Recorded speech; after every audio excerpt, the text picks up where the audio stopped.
Namaskar. I'm Prakrut, Indian, Bharatiya by birth and attitude. From today, I plan to share basic information on a number of topics, explain the basic concepts of many of them. The idea is to help you to gain an insight into these topics. From Vedas and Upanishads to science and technology, from Indian philosophy to science of music, from human body to radioactivity. I plan to cover a lot of topics as we proceed. I break things down into small digestible bits. In the Skanda Purana, a part of a shlok is Satyam Bruyat, utter or speak the truth. So I'll stick to that. I'll use only verifiable written matter from which authentic sources have been used. I'll supplement it by my own interpretations as and when required. My approach would be logical. My approach will be scientific. Like a teaching process, I'll move from simple to complex, from an overview to details. I'll start with one of the oldest source of knowledge, the Veda. Many of them pronounce it as Vedas in English. In fact, the word originates from Vid, which means to know. Ved. Why should we know them? Why were they formed? When were they created? I'll try and provide answers to all these today. There are many who comment on Vedas. Indians, foreigners, educated, uneducated, the highly qualified pundits, the experts on social media like WhatsApp. And then all of them have many a times very extreme views. Some say that they are thousands of centuries old. Some say they are only a couple of thousand years old. They have all the knowledge. Some say they have no relevant knowledge of today. Some say they are too abstract. They are too difficult to follow. The language is far too complicated. Others say, no, if you know things, they are so simple. You might as well read the translations and that's worthwhile. So what is the truth? I'll put the facts in front of you, give a perspective and clarify the picture, and then leave it to you to decide how to use this knowledge. Why the knowledge of Vedas of all things to begin with? Let's look into the objectives. The first objective obviously is the most selfish one. I should know. That's a feeling that every intelligent person must have. And in today's world, knowledge is power, knowledge is strength. Second aspect is that everyone in the Indian subcontinent is or was originally a Hindu. Whether you talk of Pakistan or you talk of Bangladesh or you talk of India itself and the other religions in India, Brahmadev, Ceylon, all of them were originally Hindus. There are many of us, many Indians, many Hindus who have already migrated to other countries, accepted other religions, but originally still Hindus. For all of them, this is a part of our history. This is a part of our roots. It's a part of our heritage. It is something to be very proud of. We should be able to explain all its strong points. We should be able to satisfy the doubts and clarify all misconceptions that are carried about it. For that, you need to know yourself what Vedas are. Another aspect, it's the basis of maybe the third largest religion of the whole world. It's the responsibility of an individual educated Indian to pass on correct information about the Vedas to our children, to our grandchildren, that is our next generation, to foreigners who are interested, to people of other religions. And why all this? During our discussions, social interactions, we often talk of religion also as a parcel of what happens. If you don't know your own religion and its religious texts, you may not be able to explain many things. You may not be able to justify the Vedic Dharma. Vedic Dharma is the core of everything in India. We won't be able to define what the caste system is, what the Varnashram is, why do we tolerate so many things, whether there are really 33 koti gods. That works out to be 330 million gods. Are there really so many? What does it really mean? Whether Vedas are valid and of importance in the present day context is something that we need to know. What values, eternal values, are put forward in the Vedas? What is the social outlook in the Vedas? What is the scientific basis of many of the terms and the concepts in Vedas? We should know all this. Religion for India is something different. For Hinduism, it's not just religion. For a knowing Indian, it is dharma, the way of ideal living. Way of ideal living for everything that is living, plants, animals, humans, and of course humans. To get a better idea of all this, we need to know what Vedas are. The root of all this information is really in the Vedas. It was later borrowed by many other religions and used in them also. And then the interpretations there could be different, and that's why they get carried away in a different form. Let's go to the original. Let's look into the background and the origin of the information that is related to the Vedas. The Ice Age began receding from the northwest of the subcontinent, that's Punjab and Kashmir area, around 4000 BC. Things started improving, conditions started improving, and human population began to grow. There was a lot of talk about the Aryans invading India from that side and coming into India. That's not true. It has now been proved through DNA studies and many other excavations too that the subcontinent was already populated, though not very highly, sparsely populated. But all the people around were of the same DNA material. The receding ice age meant that the land became more fertile, rivers developed. We talk of Punjab, which means 5 rivers. We talk of the Ganga, Sindhu, Saraswati, the 3 major rivers. So naturally, with this fertile land, population started growing, it started spreading around. Initially, all these people were hunter-gatherers, nomadic groups, totally nature dependent. There were tribes, these grew into settlements, these settlements grew into permanent structures and permanent settlements. The pastoral herdsmen became farmers. Farming resulted into stability. But nature controlled everything. Life, survival, and death also. Everything in nature then was important. Fire, rain, storms, rivers, day, night, all this dominated human life. They were unpredictable, resulting into destruction many times. Death also. Nature was beyond human control. Even today, it's not really under our total control.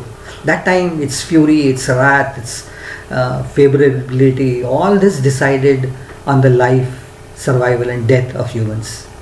Everything was decided by them.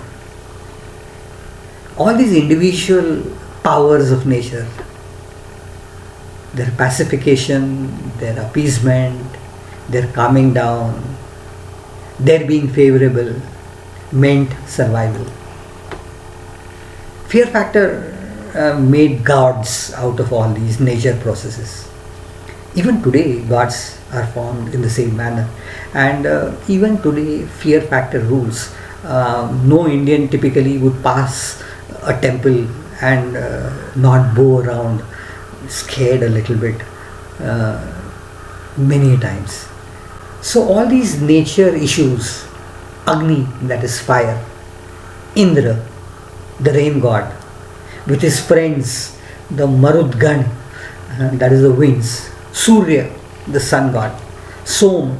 Originally, it was a very important plant, later on treated as moon, Ushas, the dawn, Rudra, the storms, scary ones, Prajapati, the one who progenited all life around.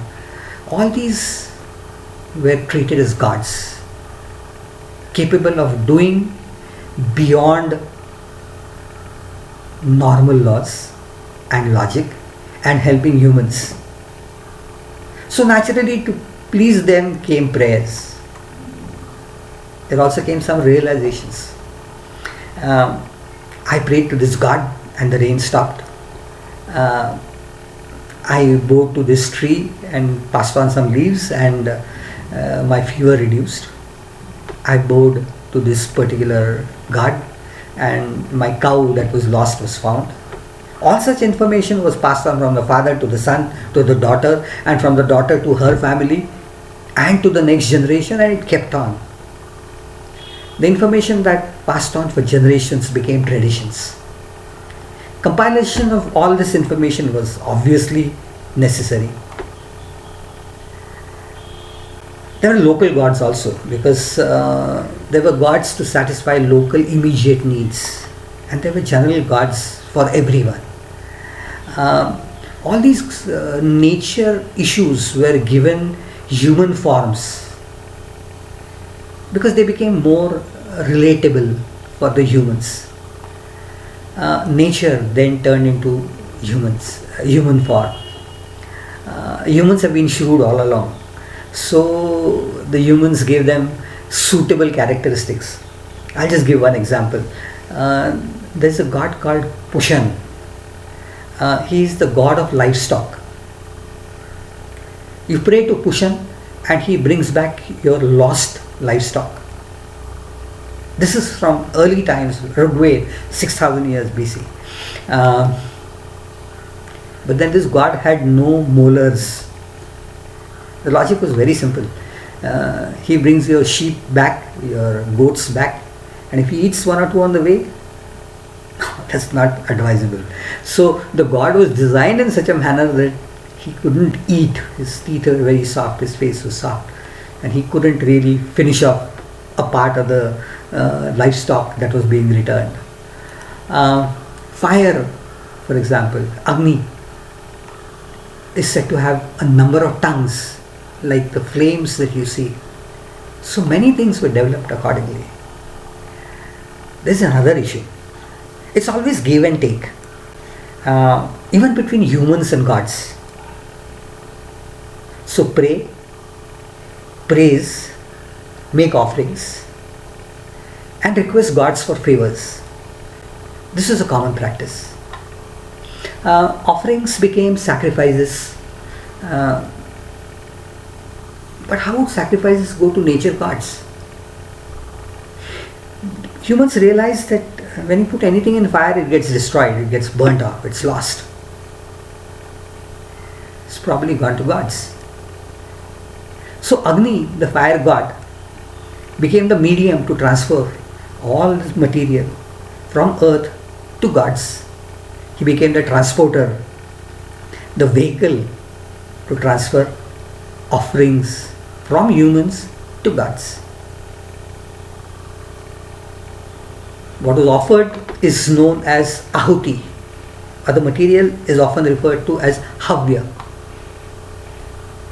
And the person and the god who carries all this is known as havya vahana. Vahana is a vehicle.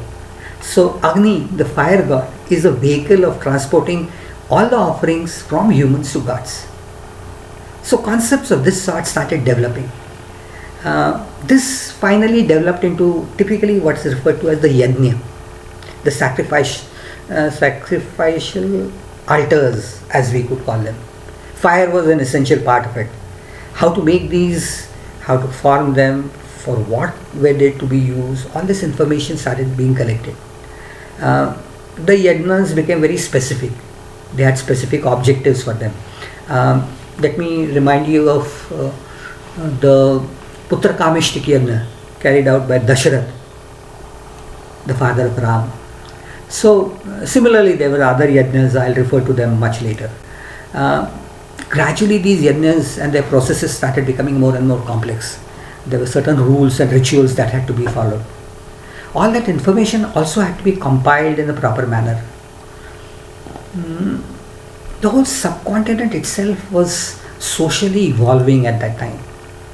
Social, cultural, religious, industrial, economic development was taking place. Tools were being formed, construction techniques were being developed, law and order issues were there.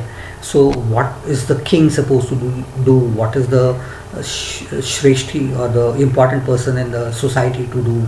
What are the behavior norms of common people? Social hierarchy had to be decided on. All this process was developing, and it had to also be compiled. All this information was very important for the next generation. The whole system was getting stabilized, and with stability and security, the level of knowledge was also rising. And then the next logical step was a psychological and a philosophical inquiry into what is around us. The most important primary question referred to in the Vedas is Koham, who am I? And that's the first major philosophical question that usually arises. It's followed by what is the purpose of my living? What are the goals of me as a human being? What happened in the beginning? How did it all start? How is it all going to end? Is there anything beyond death? These are all things that were thought of by a lot of people then. Even today, of course, as we are aware. There were many thinkers, so there were many views and many viewpoints and many followers who accepted or did not accept some of the ideas. All this knowledge had to be passed on. To pass it on, you had to compile it. There was something necessary to compile all this.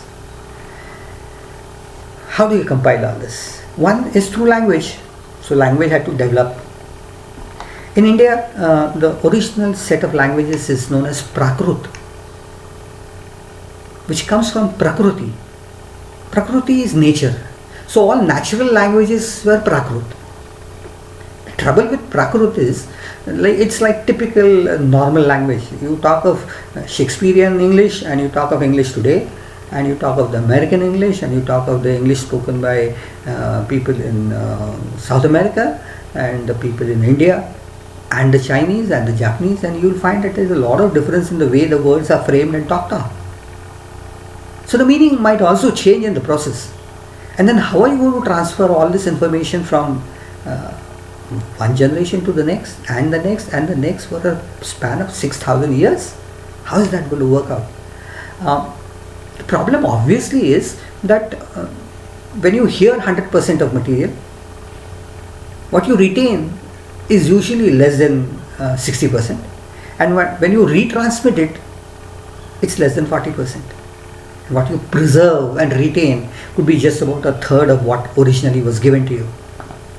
As a teacher, I am aware that this happens even among students who try to learn things. And here, this is going to be a serious problem. So what was to be done?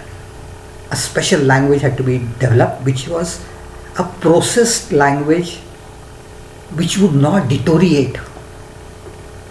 The aspect is referred to as sanskar, the processing that is carried out on it.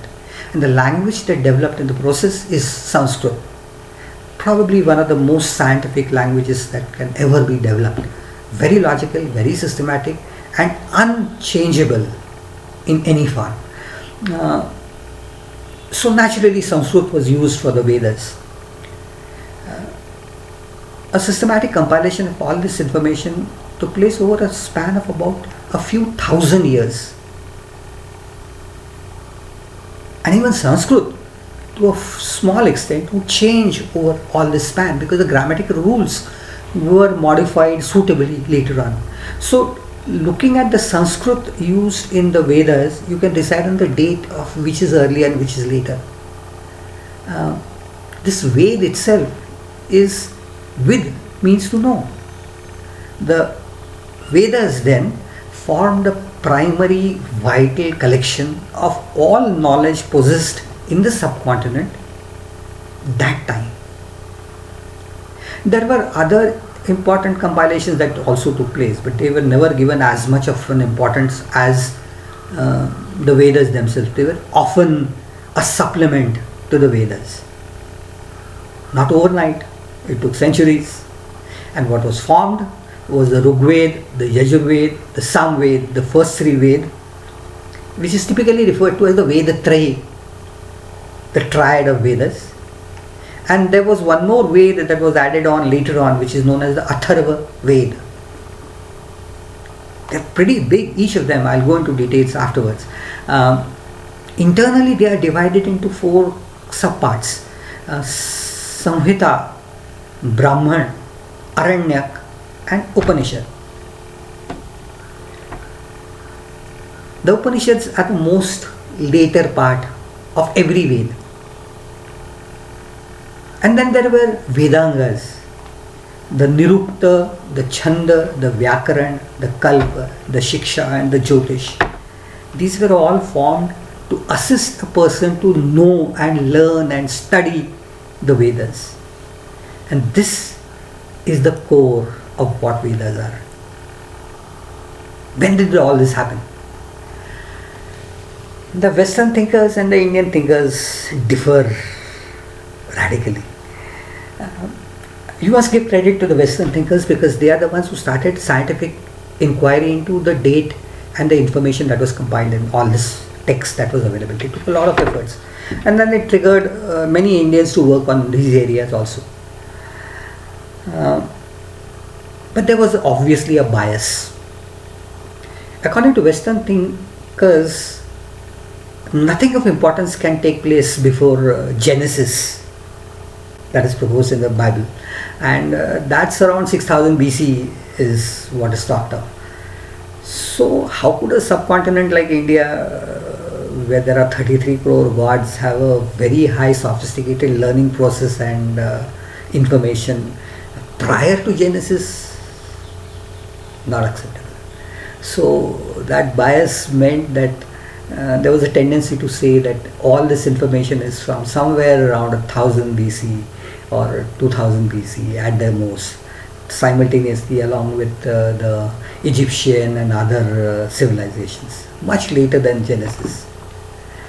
But then the Indian thinkers had a different view. The reason now also is that highly evolved civilizations of much older age have been found in the subcontinent itself. Most popularly Mohenjo-daro, Harappa, which is the Indus civilization, technically the Sindhu civilization, is more than 3500 years old BC. Saraswati civilization is earlier than that. A lot of excavation is going on in Mehergarh, Rakhigadi, Lothal and other places. Mehergarh is around 7000 BC to 5000 BC and so forth. So all this meant that the dates are going to go back much earlier, and the viewpoints that have been put forward by a lot of people from the Indian perspective might be more logical and more correct. The two most popular views that I would like to share is first by the great philosopher and thinker, our revered teacher and president, Dr. Sarvapalli Radhakrishnan. He puts the date around 4500 BC for the compilation of Vedas. Dr. Bal Gangadhar Tilak himself, who's written books on this, also agrees with around the same date. It's quite possible that the compilation process must have started much earlier. The written form evolved and got finalized at a later stage. How do you know all this? As I said, the nature of Sanskrit and its evolution is one of the criteria to decide on which is the earlier text and which is the later one. Tilak did a lot of mathematical calculations. According to the references that are there in the Rigveda, the vernal equinox is supposed to be in Orion during Rigveda, and using that as a reference and back calculating, Tilak came to a conclusion that it is around 4000 BC that this particular part was written. The other parts, which is the Brahman and the Upanishads, are a little later, obviously, because they are more evolved and more philosophical in nature. The Sutra period is around 1500 BC to around 500 BC, and that's the set of dates. I personally feel that we should agree to this because a lot of scientific evidence related to all this has also come about.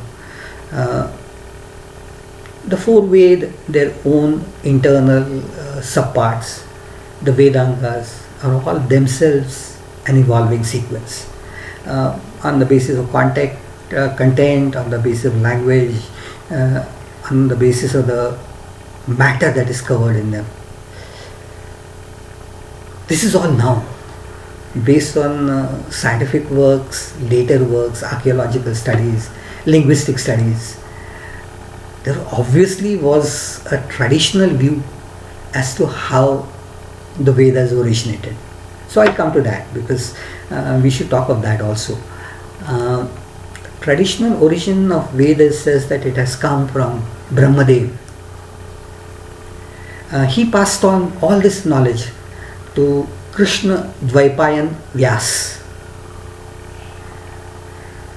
Vyas himself reorganized all this material, split it into four parts, and gave it to his four disciples, the Shishya.